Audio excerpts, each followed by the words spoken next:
The rain came down hard that night in Los Angeles. Not the gentle kind that washes the streets clean, but the heavy, relentless rain that feels like the city itself is angry, dumping everything it has onto the asphalt. The streetlights blurred into long yellow streaks through the water, and car headlights reflected off the wet road like broken mirrors.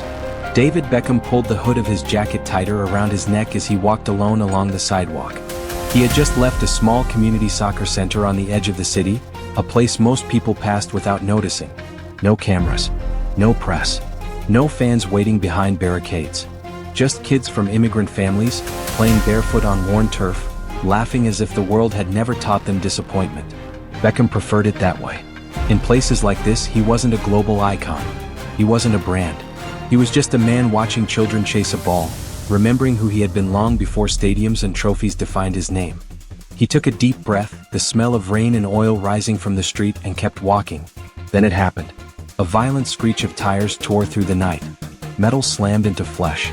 A sound so sharp and final that it froze everyone nearby for half a second before chaos erupted. "Oh my God!" someone screamed. Beckham turned instinctively. At the intersection just ahead, a pickup truck had stopped at an awkward angle, its front end dented, hazard lights flashing uselessly through the rain.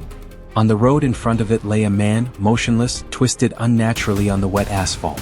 People rushed toward the scene, then stopped short. Some covered their mouths. Others backed away in horror. The driver stumbled out of the truck, hands shaking, repeating over and over that he hadn't seen him, that the rain had blinded him.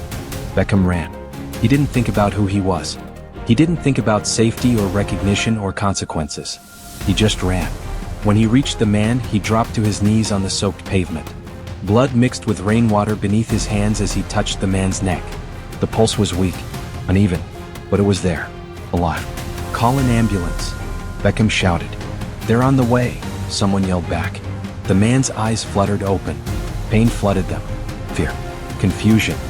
He tried to speak, but only a strained sound came out. Beckham leaned closer, rain dripping from his hair onto the man's face. "Stay with me," he said firmly. "Help is coming." The man's hand shot up and grabbed Beckham's jacket with surprising strength. His chest rose and fell erratically, every breath a struggle. And then, with everything he had left inside him, he screamed into the rain-dark sky.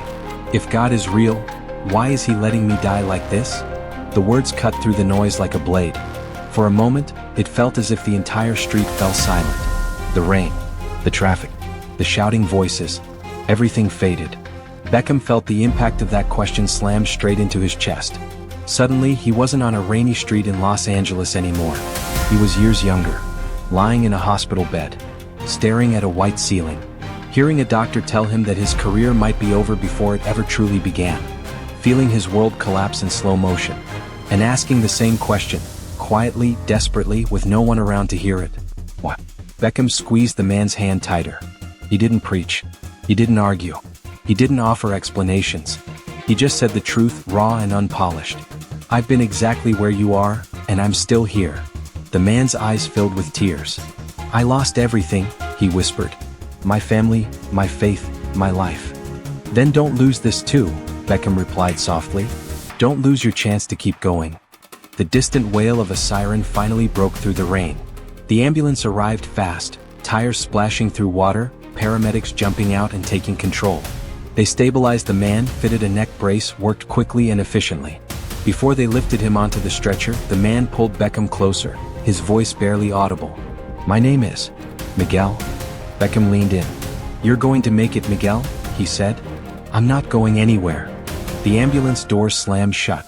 The siren screamed back into the night. And just like that, Miguel was gone. Beckham stayed there on the street for several seconds, rain soaking him completely, his hands trembling slightly as the adrenaline drained from his body. All that remained on the asphalt was a dark stain slowly dissolving into the water. The hospital smelled exactly the same as it always does. Disinfectant, cold air, fear. Miguel was rushed into emergency surgery with multiple internal injuries. Doctors spoke in short, clinical sentences that carried far more weight than their calm tones suggested. Critical condition. Internal bleeding. Uncertain outcome. Beckham sat alone in a hard plastic chair against a white wall, staring at the doors of the operating room as if he could will them to stay closed until good news came out. No one recognized him, and for once he was grateful. He closed his eyes, the beeping of monitors echoing faintly down the hallway, pulling him deeper into memories he rarely let surface. Years ago he had been the one on the stretcher. The one staring at hospital lights rushing overhead. The one wondering if everything he had worked for was slipping away. Back then he had prayed in silence, not for fame or glory, but for the chance to keep walking forward as a person, even if football was taken from him. Now he was on the other side of that prayer. Hours passed. Time stretched painfully thin. Finally, a doctor emerged, his expression serious but not hopeless. He made it through the first surgery, the doctor said. He's still in danger, but he has a fighting chance. Beckham exhaled slowly, as if he had been holding his breath since the street. A chance. Sometimes that's all life gives you. As dawn crept into the city, painting the sky gray instead of black, Beckham sat there thinking about the man whose life had collided with his in the rain. Miguel. A stranger. And yet, somehow painfully familiar. Because Beckham knew that if he hadn't gotten back up years ago, if he hadn't chosen to keep believing when everything told him not to, this could have been him. A broken man on a wet street, screaming questions into the sky. That night didn't just connect two lives. It reopened a question that never truly goes away. If God exists, what does he really ask of us when everything falls apart? And somewhere behind those hospital doors, Miguel was still fighting. Their story had only just begun. The hospital hallway was quieter in the early morning, the kind of quiet that didn't bring peace but tension. The fluorescent lights hummed faintly overhead, casting a pale glow on the white walls. Nurses moved with practiced speed, their shoes squeaking softly against the floor, their voices low and controlled. David Beckham hadn't moved from his chair. His jacket was still damp from the rain, his hands clasped loosely in front of him, his eyes fixed on the closed doors leading to the intensive care unit. Miguel was somewhere behind them, surrounded by machines and doctors, suspended in that fragile space between life and death. Beckham closed his eyes for a moment. The smell of antiseptic pulled him backward in time. Not gently, violently. He remembered another hospital, another night, another version of himself who didn't know yet how everything would turn out. Back then he had been younger, stronger, or at least he thought he was. The pain had come suddenly, sharp and unforgiving. At first he tried to ignore it. Athletes are taught to push through pain, to treat it like an enemy that can be conquered with willpower. But this pain didn't listen. It spread down his leg, into his spine, until one morning his body simply refused to obey him. He remembered the confusion on his face as he tried to stand and failed. The panic that followed. The ride to the hospital. The looks exchanged between doctors that said more than their words ever could. And then the sentence that shattered everything he thought he knew about his future. You may never play professional football again. The words had sounded unreal, as if spoken in a language he didn't understand. Football wasn't just what he did. It was who he was. It was the path he had walked since he was a boy, the thing that had carried him out of uncertainty and given his life direction. Lying alone in that hospital bed, staring at a ceiling that offered no answers, Beckham had felt something close to terror. Not fear of pain. Fear of emptiness. Fear of waking up the next day without knowing who he was supposed to be. That night he had prayed. Not out loud. Not with eloquent words. Just a broken conversation whispered into the dark. If you're still there, he had said, unsure who he was even talking to, don't let this be the end. There had been no voice. No sign. No promise. Only silence. And yet, somehow the silence hadn't felt empty. Recovery had been brutal. Months of therapy. Setbacks. Days when he couldn't see progress no matter how hard he tried. Days when doubt crept in, whispering that the doctors had been right, that it was time to let go. But he hadn't let go. Not because he was certain, but because something inside him refused to stop trying. Slowly, painfully, he got stronger. One step, then another, then a jog, then a sprint. Against expectations, he returned to the game. And over time, that quiet moment in the hospital became something he carried with him. Not as a guarantee that everything would work out, but as a reminder that even when answers don't come, life doesn't necessarily stop asking you to move forward. Beckham opened his eyes. The present came rushing back. Miguel was still behind those doors. And Miguel's story, he was beginning to learn, was shaped by a silence that had felt very different. A nurse approached and handed Beckham a cup of water. He thanked her quietly, his voice hoarse. Moments later, a hospital social worker stepped closer, holding a thin file. Are you family? She asked gently. No, Beckham said. I was with him when the accident happened. She nodded slowly. Then you should probably know who he is." They stood near a window overlooking the gray city as the social worker spoke. Miguel hadn't always been the man lying broken in a hospital bed. Once he had been steady, reliable, the kind of man people trusted. He worked construction jobs when he could, fixing things with his hands, proud of his ability to provide. He was married young. He loved deeply. And when his children were born, something inside him softened in a way he never expected. Faith had been a natural part of his life then. He prayed before meals, took his family to church on Sundays, believed that if you worked hard and stayed honest, things would somehow make sense. Then his son died.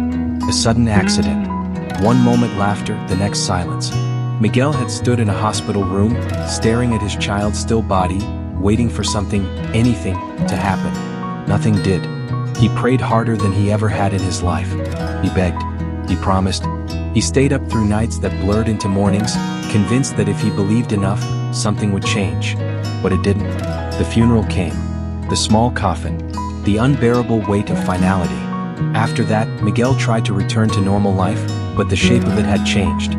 His marriage began to crack under the strain of grief.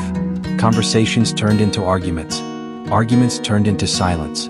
The church that once felt comforting now felt cruel. Every sermon sounded hollow. Every prayer felt unanswered. Miguel stopped going. He stopped talking. He stopped hoping. Drinking filled the space where belief used to live. Work became irregular. Bills piled up. Eventually the house was gone.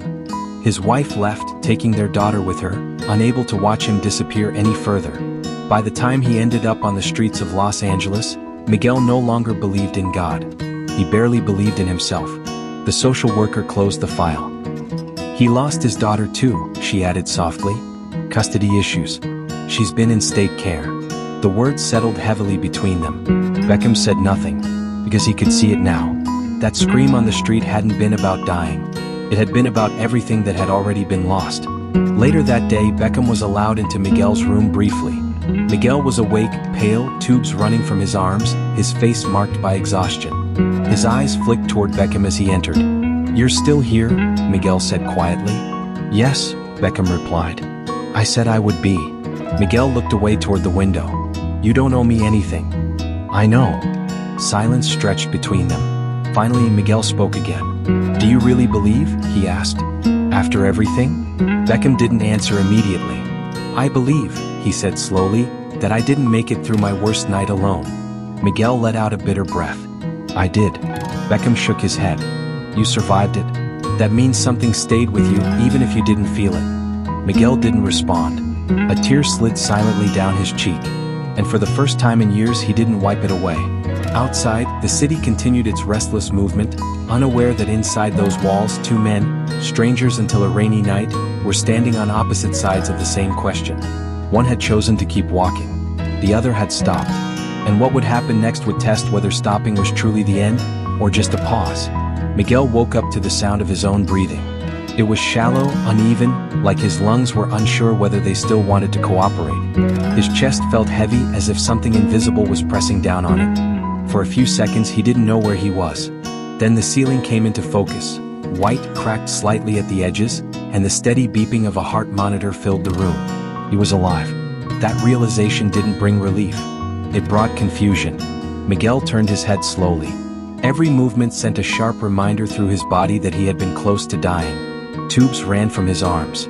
His leg was immobilized. His throat felt dry, burning. And then he saw him.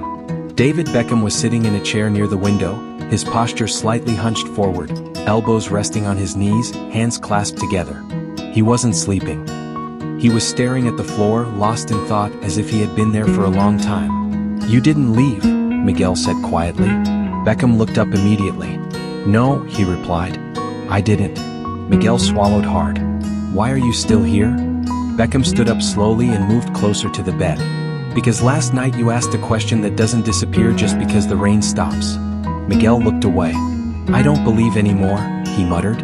"If you're here to convince me, don't waste your time." "I'm not here to convince you," Beckham said calmly. "I'm here because you're still breathing." Miguel let out a dry laugh that turned into a cough. Pain twisted across his face. "That's not faith," he said bitterly. "That's biology." Before Beckham could respond, the door opened. A woman stepped inside, holding a clipboard. She moved carefully, her expression professional but tense. She introduced herself as a hospital social worker and asked Beckham if he could step aside for a moment. Miguel watched them speak in hushed tones near the door. He didn't like the look on her face. After a few seconds, she approached his bed. "Miguel," she said softly, "we need to talk." His stomach tightened. "We've located your daughter." The word hit him like a physical blow. "My daughter?" he whispered. "Yes, Isabella." Miguel closed his eyes. He hadn't said her name out loud in months. Saying it now felt dangerous, like touching something fragile that might break. "She was admitted to the emergency room early this morning," the social worker continued. "She suffered a severe respiratory collapse." Miguel's heart began to race. "Where is she?" he asked urgently. "I need to see her." "She's in critical care," the woman replied. "The doctors believe she has a serious complication that requires immediate surgery." Miguel tried to push himself up in bed, panic overtaking pain. "Take me to her," he pleaded. "Please." The social worker shook her head gently. "Miguel, you're not in a condition to move. And there's something else you need to know." He looked at her, dread filling his eyes. "The surgery is extremely expensive," she said, "and there's no insurance coverage on file." The room felt smaller suddenly. Miguel stared at her, his mouth open but no words came out. "How long do they have?" Beckham asked. The woman hesitated. 12 hours, she said. "Maybe less." Miguel's chest began to heave. His hands trembled violently. 12 hours. It felt cruel, precise, final. He turned his face toward the ceiling, tears forming despite his effort to stop them. "So this is it," he whispered. "I survive an accident, just to lose my daughter." His voice cracked.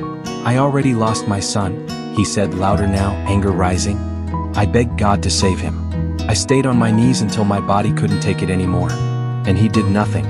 The monitor beeped faster as Miguel's breathing grew erratic. "And now," he shouted, his voice echoing weakly in the room, "now he's coming for my daughter too?" Beckham stepped closer, placing a hand gently on Miguel's arm. "Listen to me," he said firmly. Miguel pulled away. "Don't," he snapped. "Don't tell me to believe again. Don't tell me everything happens for a reason. I've heard it all." His voice broke. "I have nothing left to give." The social worker stepped back, sensing the moment was no longer hers to manage. Miguel's eyes filled with tears. His anger collapsed into exhaustion. And then, in a voice barely louder than a whisper, he spoke again. This time not to Beckham, not to the social worker, but to something unseen. "If this is the last time I ever ask you for anything," he said, his words trembling, "then please, don't take my daughter too." His shoulders shook as sobs escaped his chest. "I don't have the strength to lose another child." The room fell silent. No thunder. No sign. Just the steady sound of machines keeping him alive. Miguel closed his eyes, convinced that nothing would happen. Convinced that this prayer would vanish into the same emptiness as the last one. When he opened them again, Beckham was no longer in the room. Beckham walked down the hallway without hesitation. He didn't stop to think. He didn't weigh options. He didn't ask permission. He made a phone call. Then another. He spoke quietly, clearly, with urgency but no drama. "Yes," he said. "I'll cover everything." "No," he added. "I don't want my name attached. Do it now." He entered the hospital's administrative office, signed documents, confirmed transfers, authorized procedures. Pens scratched against paper. Screens flickered with numbers that meant nothing to him compared to the weight of the moment. He didn't see it as charity. He saw it as responsibility. Hours later, doctors rushed into Miguel's room. "We're taking your daughter into surgery now," one of them said quickly. Miguel's eyes widened in shock. "What about the cost?" he asked, fear and hope colliding in his voice. "It's been approved," the doctor replied. "Everything." Miguel's heart pounded. "Approved by who?" The doctor paused briefly. "A donor." They wheeled Isabella past his room on a small stretcher. She looked impossibly small, her skin pale, an oxygen mask covering most of her face. Miguel reached out, his fingers brushing hers for half a second. "Daddy's here," he whispered. "Hold on." The doors of the operating room closed, and time lost its meaning. Miguel stared at the wall, tears streaming silently down his face. He didn't scream anymore. He didn't curse. He didn't argue with God. He just waited. Beckham stood at the end of the hallway, his back against the wall, head bowed. Not praying out loud. Not asking for anything specific. Just trusting. Minutes turned into hours. Every step toward the operating room made Miguel's heart stop. Finally, long after the sky outside had darkened again, the doors opened. A surgeon walked out, exhaustion etched across his face. "The surgery was successful," he said. Miguel froze. "She's alive?" he asked, his voice barely audible. "Yes," the doctor replied. "She's stable. The worst is over." Miguel collapsed back against the bed, sobbing uncontrollably. His body shook as years of pain poured out all at once. "Who paid for this?" he asked through tears. The doctor looked toward the end of the hallway. Miguel followed his gaze. Beckham stood there, silent, watching. Miguel's breath caught. He tried to sit up, but his strength failed him. Beckham rushed forward, steadying him before he fell. Miguel grabbed Beckham's arm tightly, the same way he had on the street. "Why?" he cried. "Why would you do this for me?" Beckham didn't hesitate. "Because someone once stood by me when I had nothing left but faith," he said quietly. "And I promised myself I'd never ignore that moment in someone else's life." Miguel buried his face in his hands. For the first time in years, his tears weren't filled only with pain. They carried something unfamiliar. Morning light filtered softly through the hospital window. It wasn't bright. It didn't rush in triumphantly. It arrived gently, almost respectfully, as if it understood what had happened during the night. Miguel sat on the edge of his hospital bed, staring at the small figure sleeping in the bed beside him. Isabella. Her breathing was steady now. Calm. No alarms. No frantic nurses rushing in and out. Just the quiet rhythm of a child who had been given another chance. Miguel reached out slowly and brushed a strand of hair away from her forehead. She stirred. "Dad?" she whispered. His throat tightened instantly. "I'm here," he said, his voice shaking despite his effort to stay calm. "I'm not going anywhere." Her eyes opened fully this time. "You promised," she said sleepily. Miguel nodded, tears filling his eyes. "I know. And this time I'm staying." She smiled faintly and drifted back to sleep. Miguel leaned back in his chair and covered his face with his hands. For the first time in years he cried without shame. Not the angry cry. Not the desperate kind. But the kind that comes when something broken finally begins to mend. David Beckham stood quietly in the doorway watching. He didn't interrupt. He didn't step forward. Some moments didn't belong to him. When Miguel finally looked up and noticed him, he straightened slightly. "You didn't have to come back," Miguel said. Beckham smiled gently. "I said I'd stay until things were truly okay." Miguel exhaled slowly. "I don't even know how to thank you." Beckham shook his head.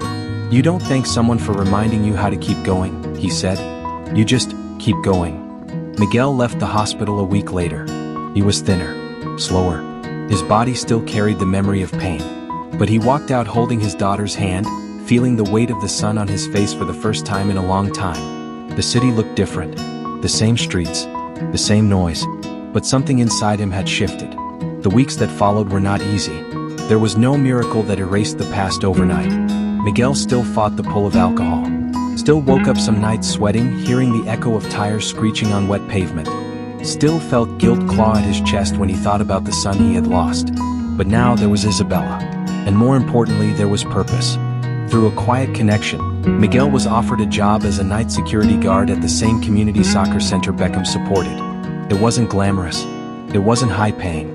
But it was honest. Each night, Miguel watched kids run across the field, laughing, shouting, falling, getting back up.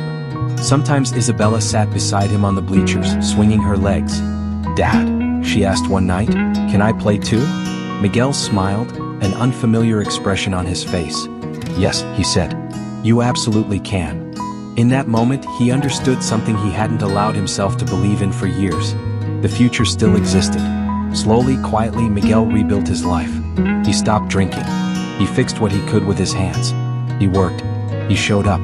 And one day, walking with Isabella, he passed a small neighborhood church. He stopped, stared at the open door. Isabella tugged on his sleeve. "Can we go in?" she asked. Miguel hesitated. He didn't kneel. He didn't pray. He simply stood there in silence. And for the first time, the place didn't feel like an accusation. It felt like an open door. Months later, Miguel worked late in a small borrowed workshop. He wasn't building furniture to sell. He was making something else. Something personal.